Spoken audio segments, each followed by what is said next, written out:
Hello everyone, मैं मोहित कुमार यादव एक बार फिर से आप सभी का स्वागत करता हूं अपने चैनल स्टडी पॉइंट पर। तो जैसा कि आप लोगों को पता है, हम यहां पर चैप्टर 9 कर रहे हैं, निर्देशांक ज्यामिति, जिसमें एक्सरसाइज 9.1 के 11 सवाल हम कर चुके हैं। आज के सेशन में हम 11 से आगे के जितने भी सवाल हैं उनकी बात करेंगे। तो चलिए फिर शुरू करते हैं। सवाल नंबर 12 हमारे पास में है कि y अक्ष पर वह बिंदु ज्ञात कीजिए। y अक्ष पर कोई बिंदु हमको ज्ञात करना है जो बिंदु -5 और -2, 3 और 2 से समान दूरी पर स्थित है। देखिए 11वां जो सवाल था वहाँ पर यहाँ x था, x अक्ष पर ऐसा बिंदु हमने ज्ञात किया था। अब यहाँ पर हमको y अक्ष पर ऐसा बिंदु ज्ञात करना है। तो देखिए ये हमारा y अक्ष होता है, ये वाला जो है हमारा y अक्ष होगा। तो y अक्ष पे कोई बिंदु होगा, कोई भी बिंदु, मान लीजिए यहाँ पर कहीं पे भी कोई भी बिंदु होए, तो x का निर्देशांक तो 0 ही होना है उसका। x वाला निर्देशांक यानी कि उसका जो है भुज तो 0 होगा, और कोटि उसकी हम कुछ भी मान सकते हैं, चाहे वो प्लस में आए चाहे वो माइनस में आए, कुछ भी आ सकता है। तो हम यहाँ पर उसके लिए मान लेंगे y। तो वो बिंदु क्या होगा, 0y। ऐसा हम यहाँ पर मान के चलेंगे कि वो बिंदु हमारे पास में क्या रहेगा, 0y रहेगा। तो चलिए फिर इस सवाल को सॉल्व करते हैं आगे। देखिए माना कि y अक्ष पर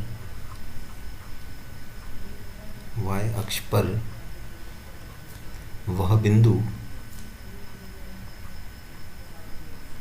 0y है। ऐसा हम मान लेते हैं कि वो बिंदु क्या है, 0y है।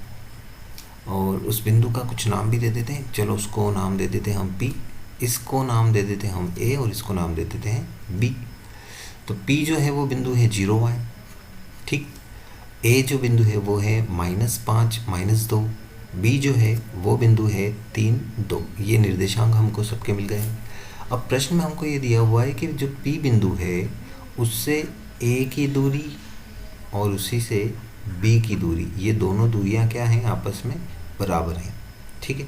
ये हमको दिया हुआ है सवाल में। तो उसके अकॉर्डिंग हम लिखते हैं कि प्रश्नानुसार PA is equal to PB होगा।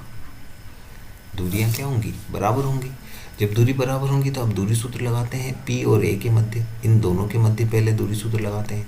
तो इसको x1 y1 और ये हम x2 y2 मान सकते हैं, ठीक बात। तो देखिए x1 माइनस x2 यानी कि 0 माइनस, और ये x2 जो है वो माइनस का 5 है, तो ये यहाँ पर हो जाएगा प्लस का, ठीक है। माइनस माइनस मल्टीप्लाई हो गए, प्लस y1 की जगह तो y है तो ये रख दिया हमने y, माइनस y2 की जगह फिर देखिए माइनस का 2 है, तो वो जो है माइनस माइनस गुणा होकर क्या हो जाएगा, प्लस हो जाएगा। तो इस प्रकार से ये हो जाएगा y + 2 का होल स्क्वायर, और स्क्वायर में लगा देता हूँ √ क्योंकि ये हमारे फॉर्मूले में रहता है।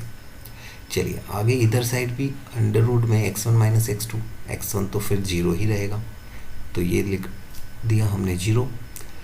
अब x2 चेंज हो गया है, ये हम b के लिए बात कर रहे हैं, तो ये x2 हो जाएगा और ये y2 हो जाएगा। तो x2 कितना हो गया है, 3, तो यहाँ रख देते हैं -3, क्योंकि सूत्र में माइनस आता है, प्लस y1 तो y ही रहेगा, माइनस y2 यानी कि 2 उसका होल स्क्वायर। क्या करना रहेगा, दोनों पक्षों में हम कर देते हैं वर्ग। तो दोनों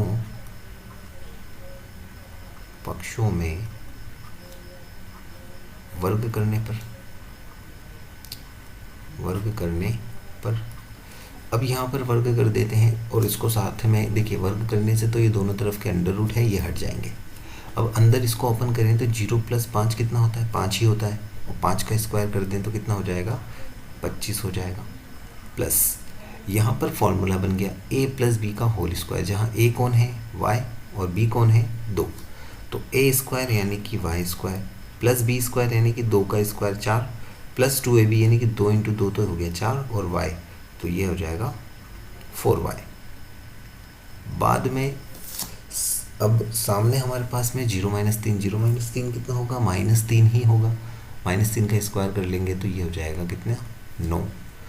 और यहाँ फिर से वही फॉर्मूला बनेगा a माइनस बी का होल स्क्वायर, यानी कि a स्क्वायर की जगह आ जाएगा y का स्क्वायर प्लस बी स्क्वायर यानी कि -2 का स्क्वायर, तो वो हो जाएगा अपने पास में 4, और -2ab का हो जाएगा यहाँ पर -4y।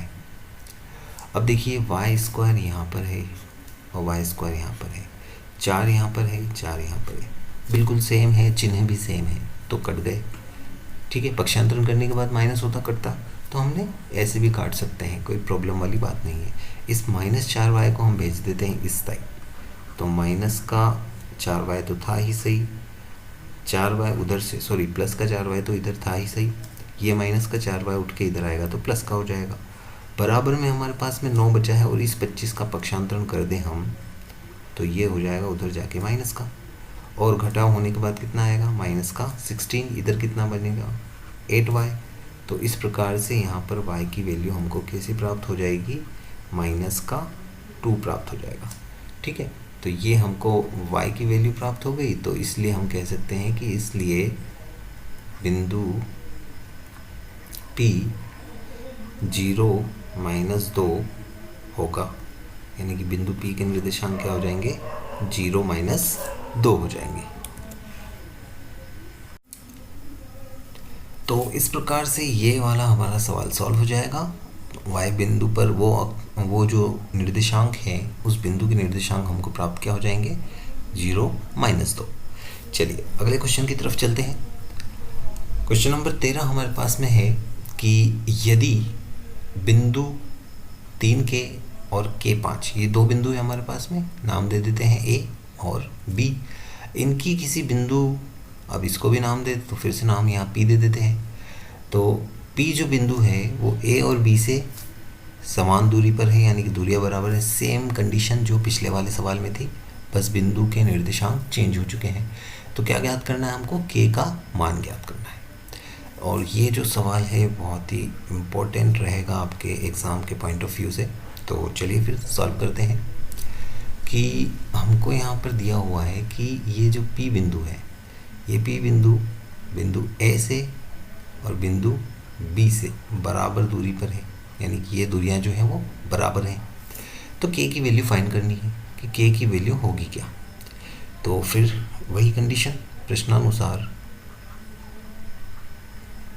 P A is equal to P B, P A और पी बी क्या होंगे, बराबर होंगे। तो फिर उसी प्रकार से यहाँ पर P जो है इसको हम मान लेते हैं x1 और ये हो जाएगा y1। अब A के लिए यहाँ पर ये हो जाएगा x2 और ये y2। तो चलिए फिर वैल्यूज पुट करते हैं, x1 यानी कि 0 माइनस x2 यानी कि 3 का स्क्वायर प्लस y1 यानी कि 2 माइनस y2 यानी कि k का होल स्क्वायर। अब चलें तो ये हो जाएगा x2, ये हो जाएगा y2। b के लिए जब बात करते हैं p और b के बीच की दूरी की, तो फिर से अंडर रूट में x1 यानी कि 0 माइनस k का होल स्क्वायर प्लस 2 माइनस 5 का होल स्क्वायर। तो इस प्रकार से हमने फॉर्मूले में वैल्यूज पुट कर दी जो दूरी सूत्र है उसमें।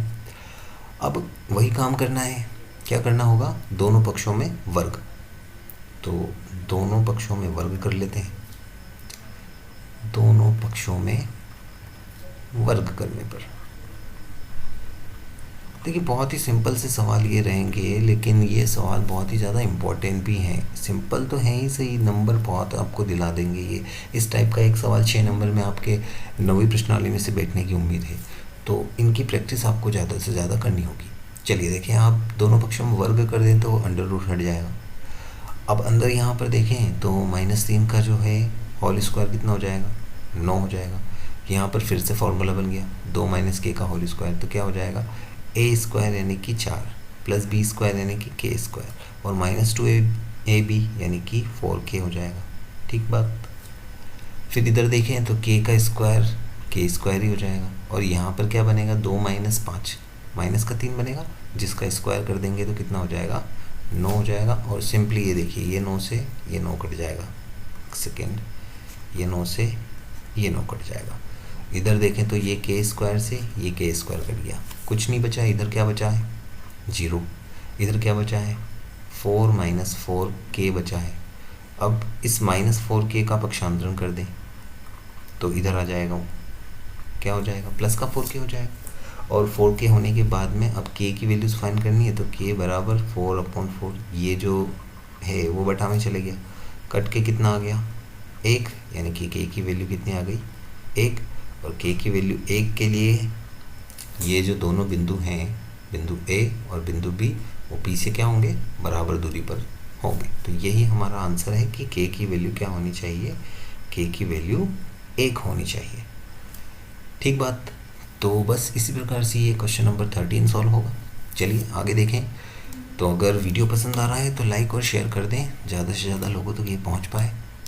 चलिए आगे अब क्वेश्चन नंबर 14 हमारे सामने है कि यदि P बिंदु और बिंदु Q के निर्देशांक कुछ इस प्रकार हैं कि ये तो है P के निर्देशांक और ये हैं बिंदु Q के निर्देशांक, तो सिद्ध हमको आगे क्या करना है, OP का स्क्वायर OQ का स्क्वायर, जहाँ O क्या है, मूल बिंदु, और मूल बिंदु के निर्देशांक क्या होते हैं, 0 0 होते हैं।